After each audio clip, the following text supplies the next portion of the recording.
What's up, guys? Welcome back to the Musings&Review channel. I'm your host Maverick, and today we're going to be watching Fairy Gone episode 4. So this series is sort of sputtering right now, both in actuality and also on my channel, which I think is a kind of a shame because I do still believe that this show has a lot of potential, and I still kind of want to bet on this being one of the dark horses of the season.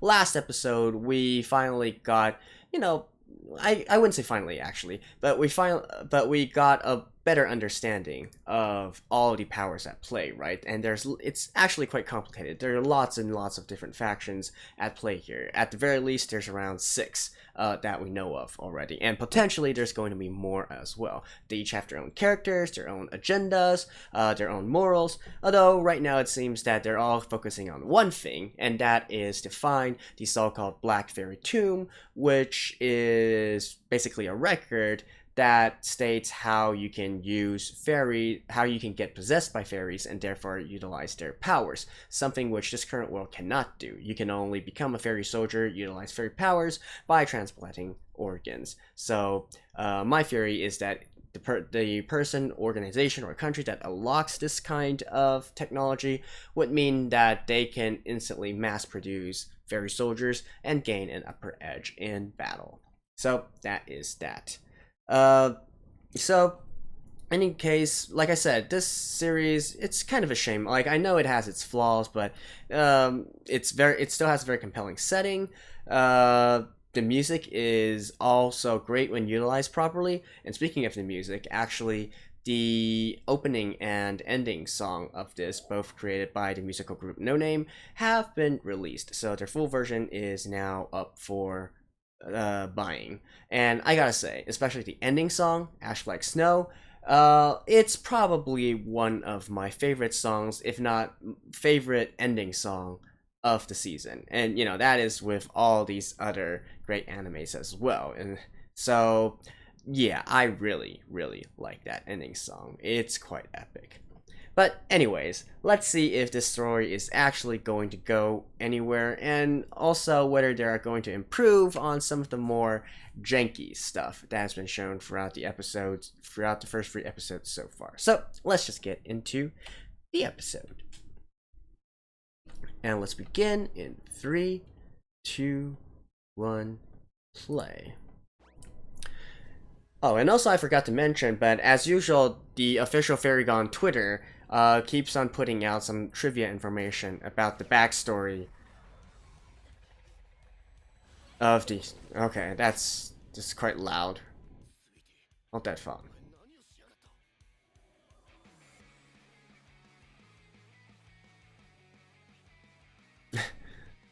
This series really likes its music.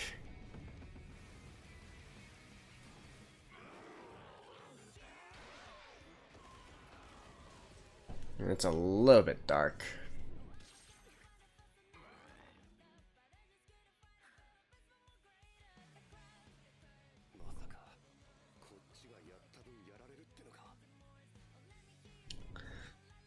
Like, say what you want about what it is. The music is fantastic.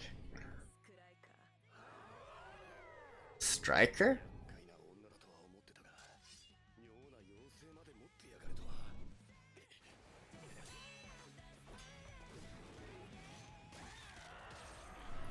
The action seems to be good, but I could use without it being so dark.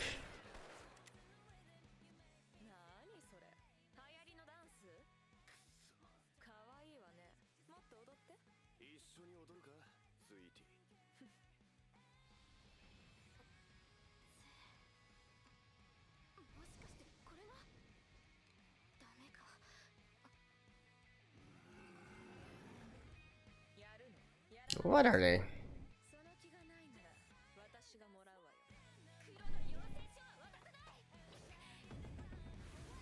Oh.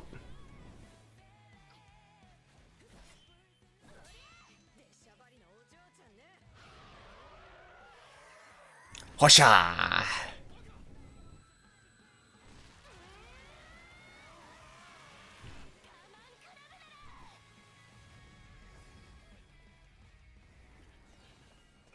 Oh.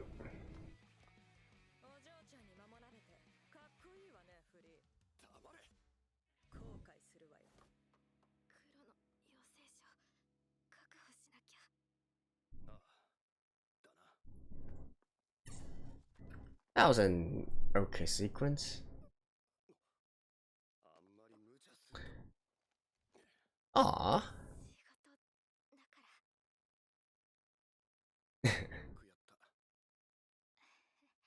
Yeah, but that one's a fake though.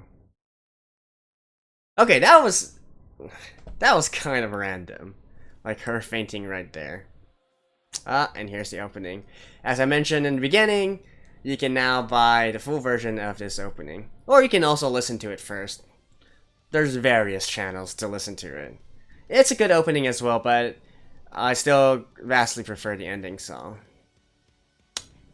So, anyways, let me skip this real quick and I'll see you guys in a second. And back. Impatient housekeeper and selfish artist.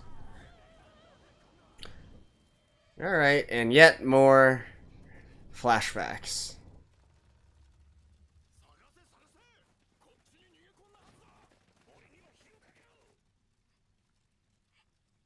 It's really a series where they keep on going back and forth, exploring the backstory, and then taking it into the current time as well.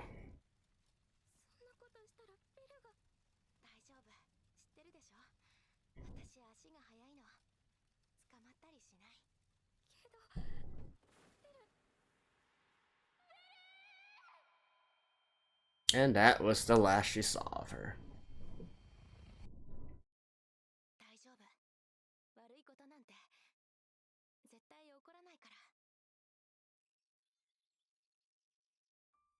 And another flashback?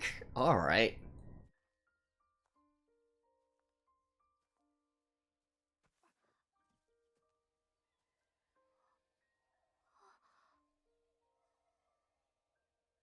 Okay, so I guess we're going to learn a little bit about why Maria is able to have a fairy possess her.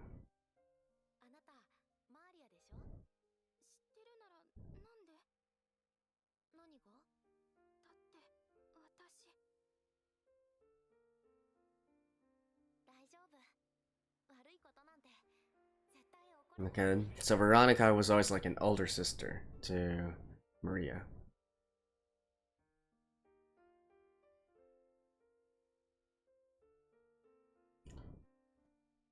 Wait, what? How is she able to find out where?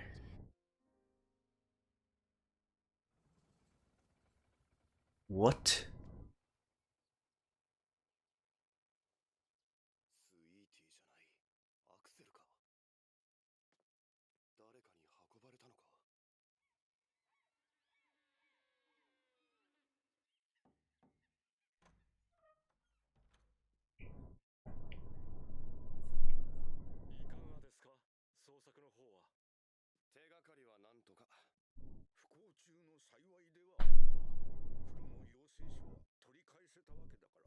Yeah, about that Black Fairy tomb. It's probably a fake one, right?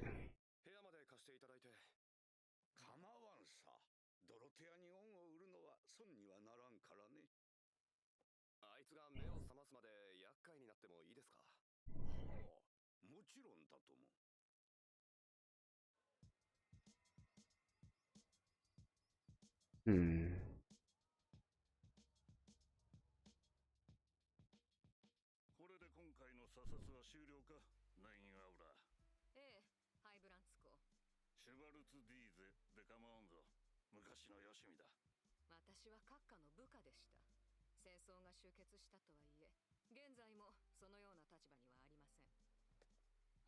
And some. That's the leader of the Dorothea, right?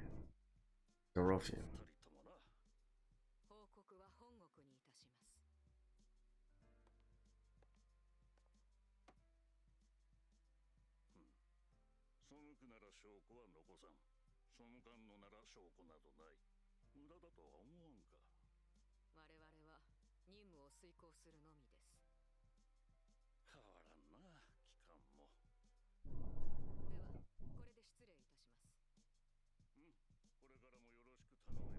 Nope.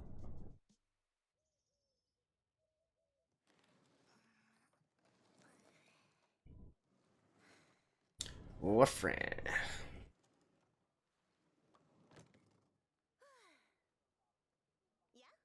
And another new character?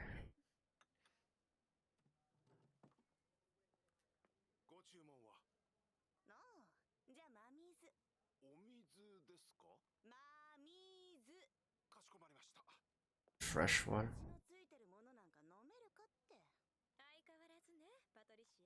Patricia?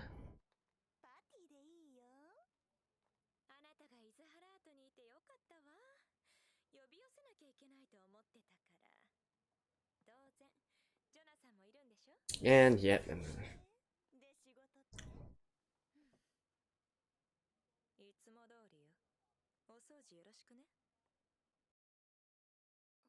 Clean up her.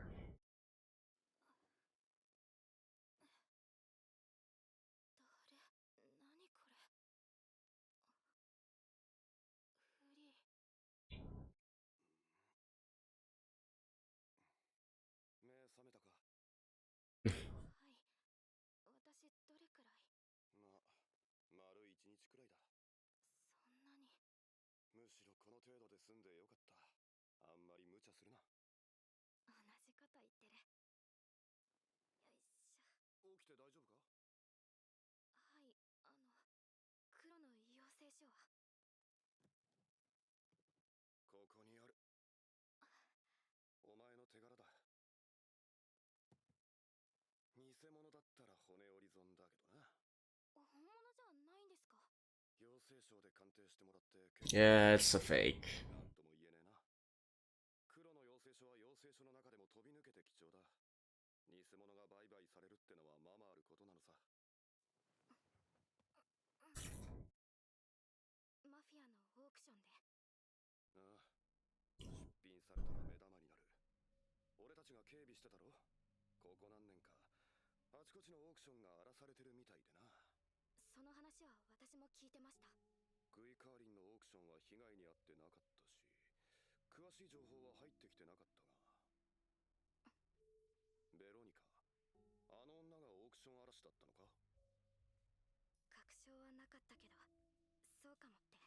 Didn't you just...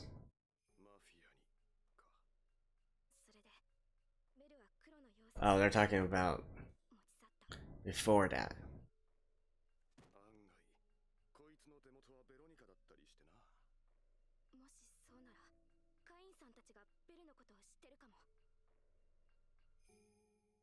Yeah, that's some nice reasoning. So they now currently suspect those two.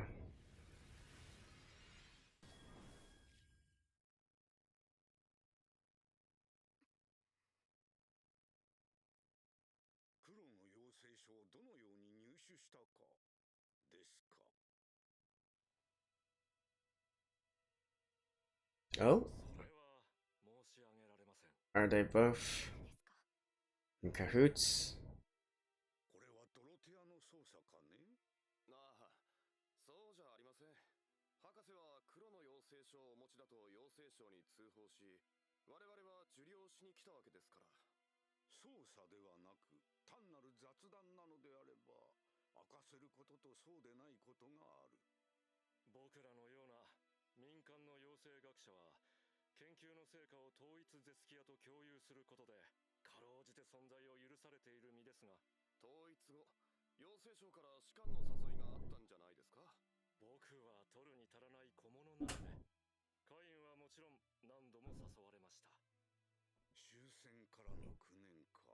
Mm-hmm.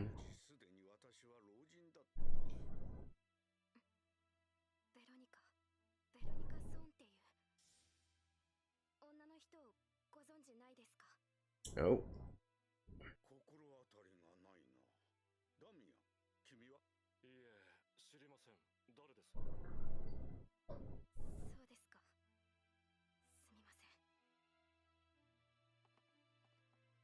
And just give up that easily?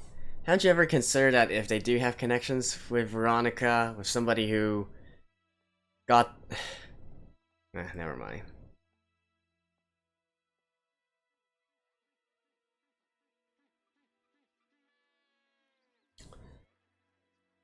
Alright.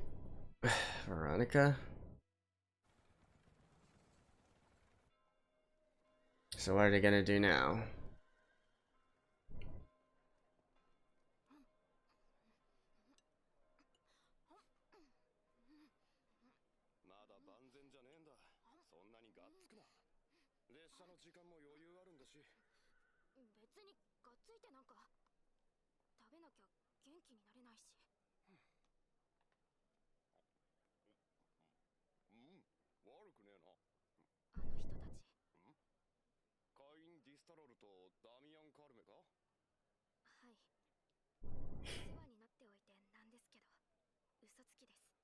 Oh. Let's hear it.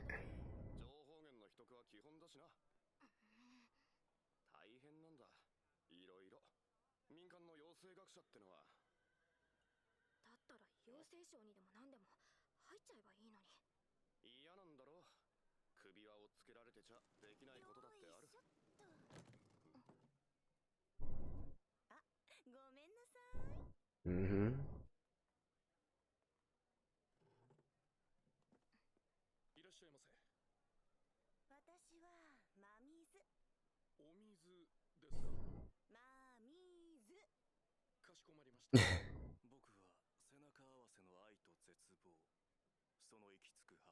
What?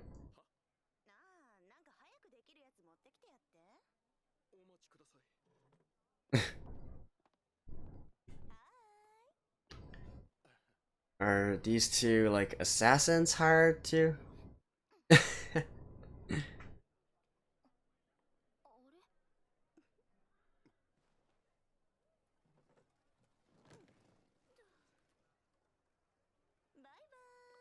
What?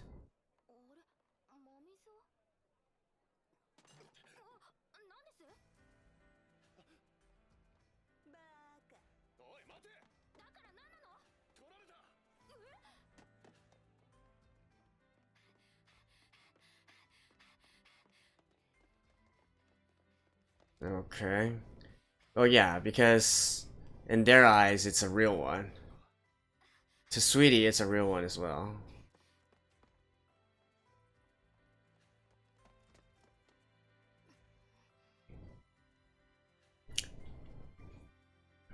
So yeah, maybe not assassinate, but just get the page of the tomb back.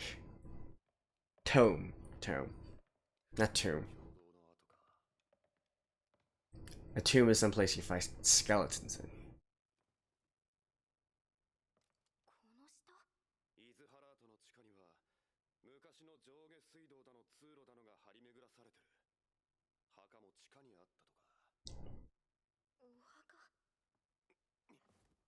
And hey, I was just talking about skeletons.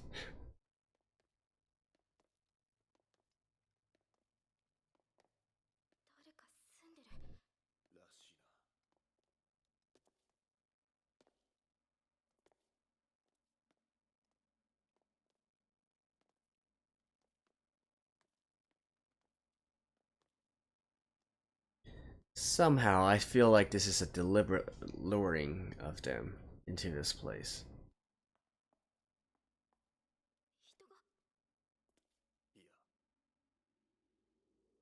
Just a skeleton.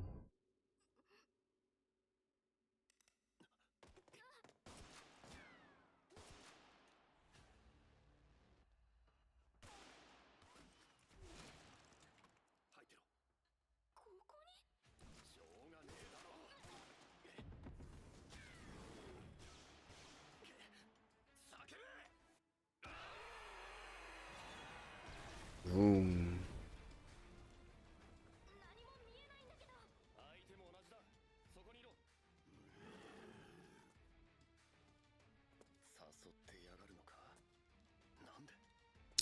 Such an obvious trap.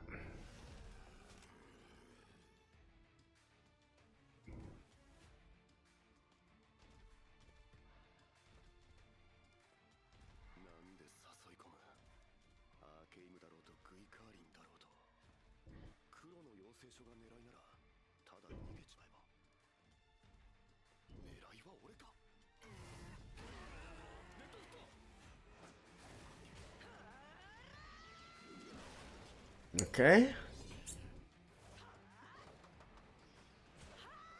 with Carlin Mafia Group.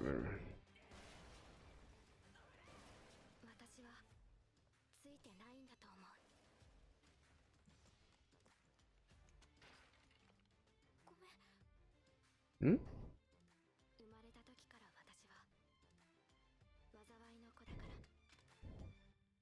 Oh.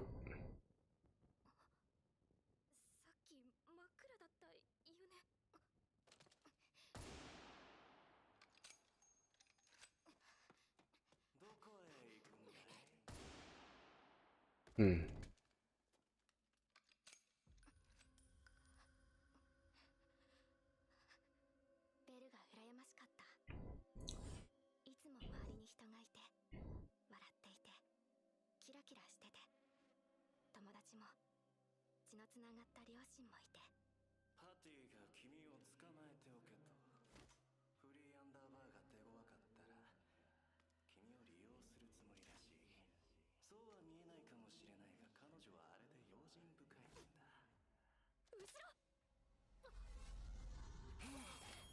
Oh.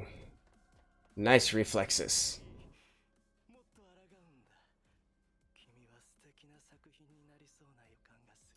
Jonathan Pasquier.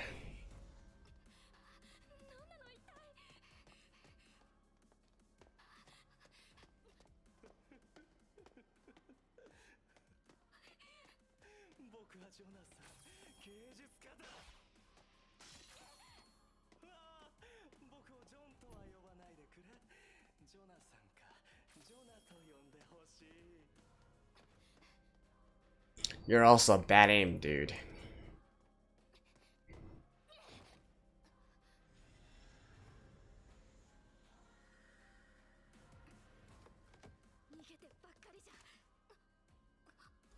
Ooh! Holy shit. That scared me.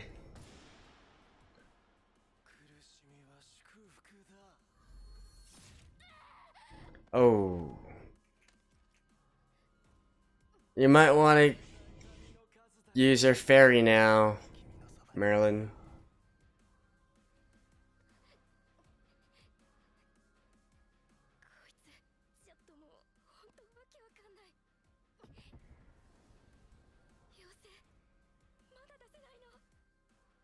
Yeah.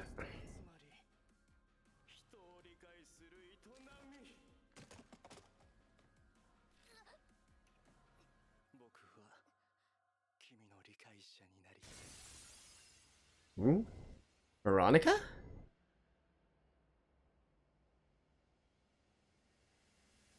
Hey. She's like, don't touch her.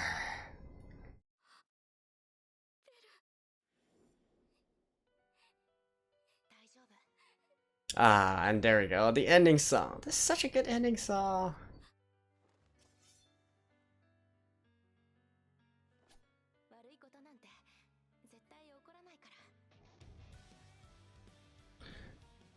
Oh, such a good ending song. I love that piano intro into the guitars. But anyways, let me skip this part and I'll see you guys in a second. Okay, and so that was episode 4. We started out where we left off last episode with Sweetie fighting with Ree and Maria, and you know, they're on the official tour they did give a little bit more supplementary information on this part, especially in regards to Sweetie's fairy, if you will, as well as the fact that she did have a fairy. So what we've seen so far, basically all the fairy users in this unified nation, if you will, has to be registered under the government, or else if you possess a fairy and you're not registered, you're basically it's sort of like possessing illegal firearms in a sense. So in this case, Sweetie, first of all, Sweetie having a fairy is something unexpected to Ree, because definitely she was not under the registration, and so she did an illegal operation in order to get this fairy. So that's number 1. And number 2, and one thing special about her fairy, which is named Striker, is that it has a special ability whereas it can reflect all damage that it has taken onto the other person. I'm not sure if it's really, well, I guess Free did mention this in the episode, but it was also later explained a little bit more on the Twitter as well. So that is why in the end, with Maria facing off against Sweetie, she was saying that she could outlast her because they would both receive equal amounts of damages, and that's also why Maria got hurt in the end within this episode, because she used her own fairy's ability, that glowing hand thingy on Sweetie, so she actually suffered the full extent of that damage on herself as well. So that was why she got into that kind of predicament within this episode. Although I will say, the scene where she suddenly passed out or something, I felt like it could have been drawn a little bit more believable, right? Also, still not quite sure why she is working so hard under this capacity. Like, why is she...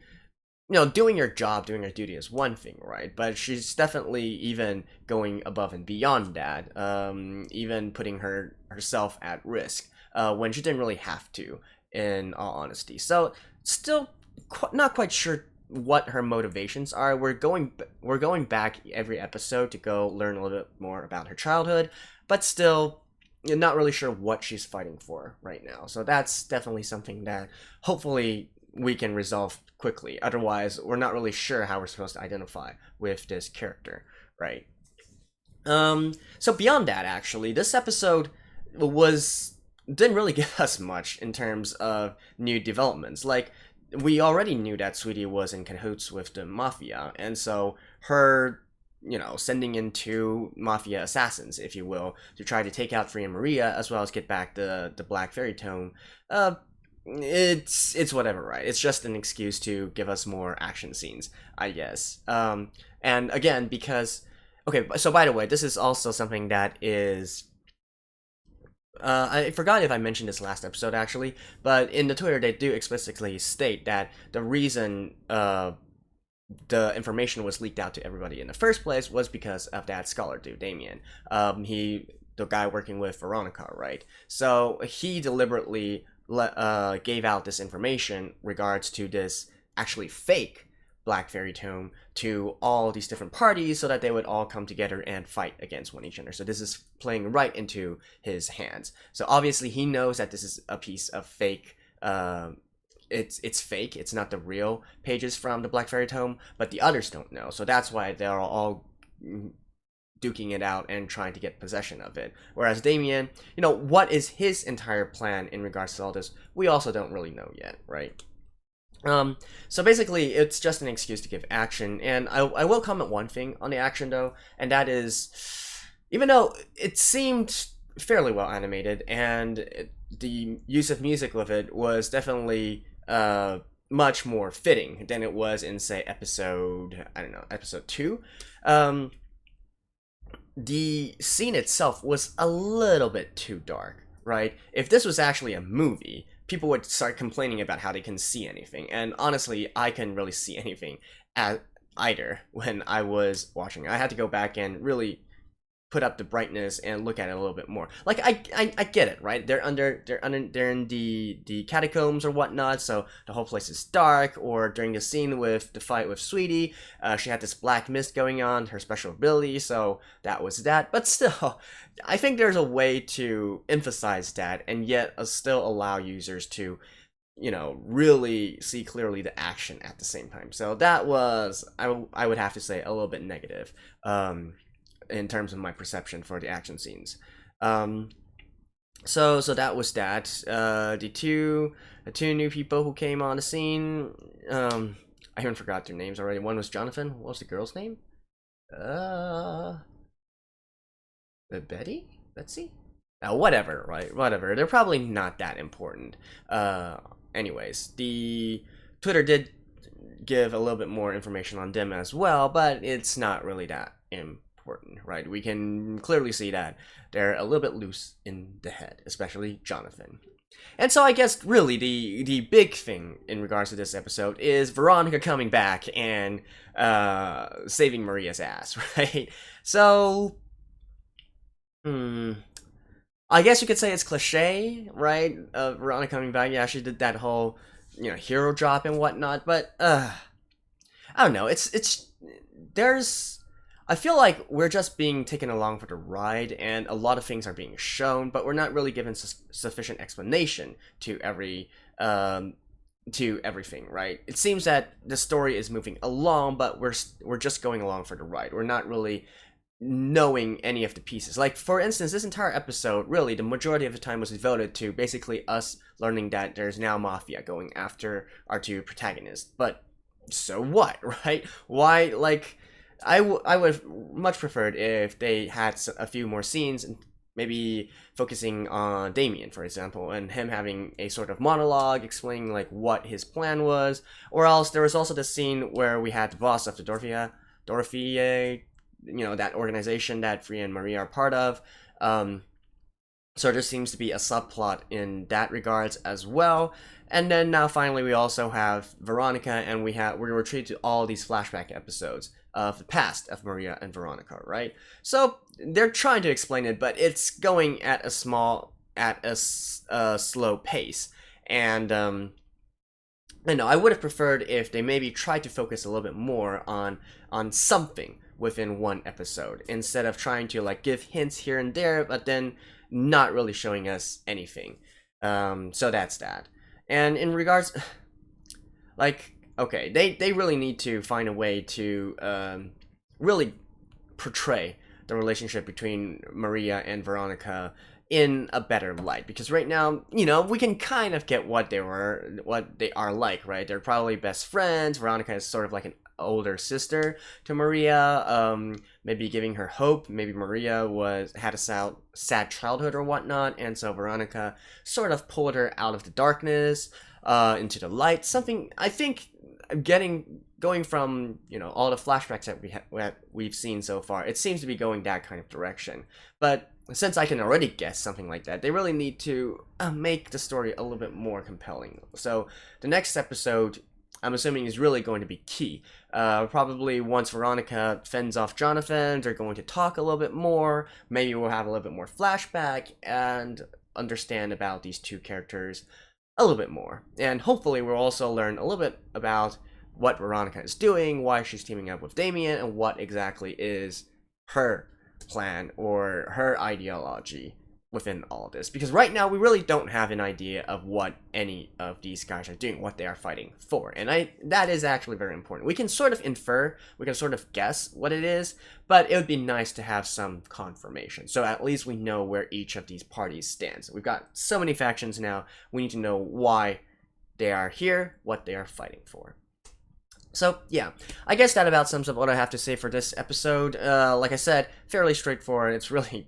and a lot of the time was devoted to nothing, if I'm being completely honest. I guess the development between a relationship between Maria and Free is kind of important as well, but even here, I feel like they just, it was just shown in passing, right? Nothing was really actually happening out of these two. So yeah, we get that Free cares for Maria, Maria cares for Free, something like that, so they're more like partners now. But still, it's very surface level, is what I'm saying. Where everything that we've seen so far is still on the very surface level. And, it's okay if you have a big, complicated world, but you need to balance it. You need to give a little bit more, you need to dive into depth for a few more topics, at least, and spread it out through all the different episodes, instead of, putting it at the surface level through all the early episodes, and that doesn't really retain viewers, if you will, right? I can still see that they're trying to build something epic, this big interloping story with it, but they need to drop a little bit more information about it at the start, instead of trying to, breeze through these first few episodes and then giving the meat of the story in the middle. It's not really good storytelling, I gotta say.